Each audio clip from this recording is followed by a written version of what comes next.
Shankill mission became vacant in 2009. We were looking around at various projects, and this thought about what we could do with that fantastic building beside the leisure centre.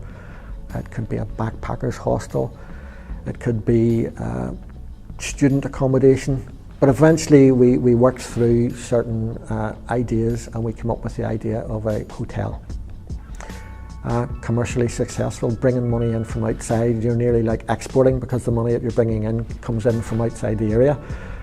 Bringing tourists here, creating jobs, getting money flowing, regenerating the area. And we then approached the Presbyterian Board of Mission down in Spires at City Hall, who owned the building, and as I said, the building, there were about 12 parishioners, and it closed in 2009 from in its heyday when there were 2,000 people a week at Sunday services. So they very much bought into the idea. They gave us a keen price to buy the building because they would have loved to have given us the building, but they needed money to do repairs to various churches and so on. So we agreed a deal, and that was a few years ago, and we're on our way now to making the Shankill Mission Training Hotel a reality. When people walked out, the building was fine. We have made a bit of a mess.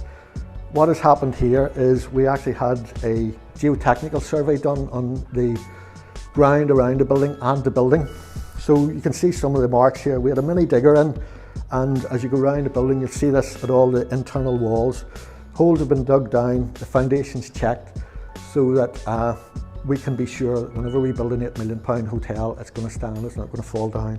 And to get that done cost us about £9,000. And I would just like to say that that was supported and paid for by Ballysullen Community Forum. So thank you very much, guys, for that. So we're planning about 52 rooms, and rule of thumb is it's about, for a full service hotel, there's about one full-time employee per bedroom, roughly. So that's the scale we're talking. On the ground floor, we envisage we have a 220-seater function room. Beside that, we will have an 80-seater, or obviously more people standing, but a pre-function area or a secondary conference function room for about the 80 people. And at the front, we will have a bar, cafe, a fair as well. We'll have down at the back, we'll have the kitchens and the staff areas, and another multi-use space over that front corner, which we haven't quite decided yet.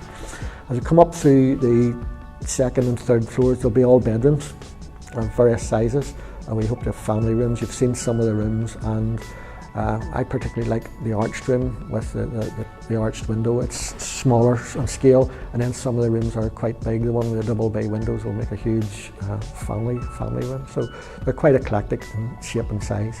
The budget to complete is £8 million. So we can't actually lay a brick, do anything until we identify the £8 million. Can't build half a hotel. So it would obviously be cheaper to knock it down and rebuild little boxes, but what attraction has that got for tourists? What would that say about the Shankill, the history of the Shankill? This building is 100 years old. It's regarded hugely by lots of people. It was the focus in the 20s and 30s during when times were tough in the Depression, and it supported families. So, I mean, we hope that we bring back, if it's going to be the focus of the community, it's going to be the catalyst that kickstarts regeneration in the area.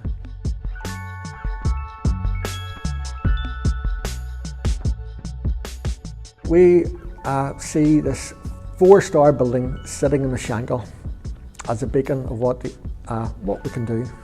The people of Shankill were like the people of the other major roads, the heartblood of the Belfast when it was a huge industrial city back, and I mean there was 6 major world industries were settled here, but unfortunately that's gone behind us. And what we want to do here is show that we're going back to those days when the Shankill led the world in industry. This is a community-based hotel. All the profits that it will make will be spent back in the community.